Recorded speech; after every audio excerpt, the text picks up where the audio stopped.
João capítulo 7, o texto bíblico de João capítulo 7. Nós estamos no versículo 40, 41 e 42.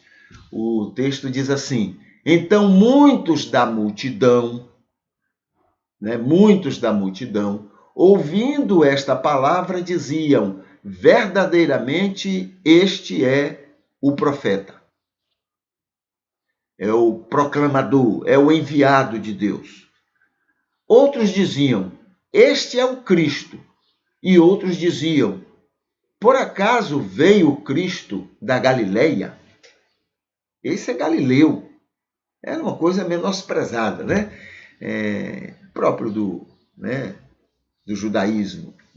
A prepotência é uma coisa que pula aos olhos, né? Então, outros diziam: este é o Cristo. E outros diziam: por acaso vem Cristo da Galileia? E o 42 diz: não diz a Escritura que o Cristo virá da semente de Davi e da aldeia de Belém? De onde era Davi? Né? Então, são os questionamentos que são levantados em relação a Jesus.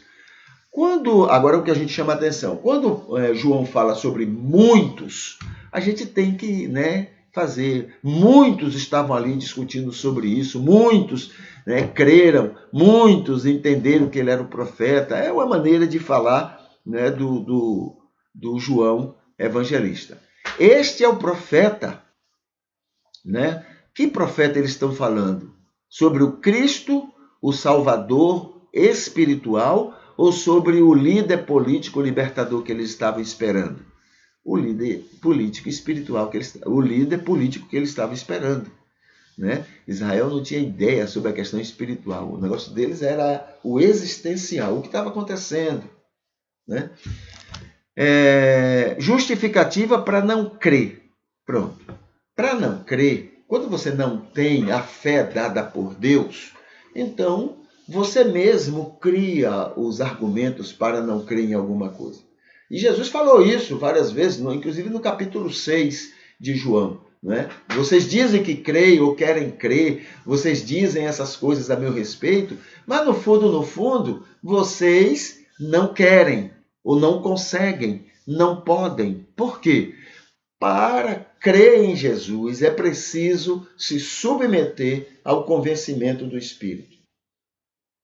Não existe crer em Jesus se não houver aquele arrependimento inicial.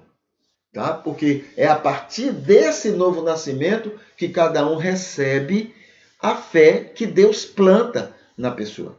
Sem o novo nascimento não existe a fé suficiente para crer, aceitar Jesus como Senhor e Salvador.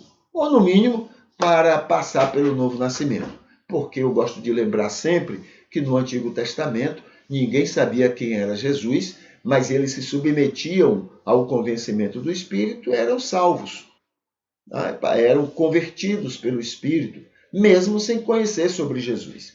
Então é importante lembrar disso, para a gente não ficar preso na ideia de que sem conhecer Jesus, uma pessoa não pode ser salva.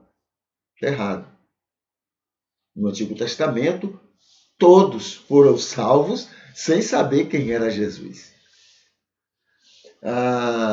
Justificativa para não crer. Então, quando você não tem essa fé dada pelo Espírito, então qualquer coisa é motivo para você não aceitar, não crer, não confiar naquela informação. E foi isso que era isso que acontecia com aquelas pessoas ali diante de Jesus.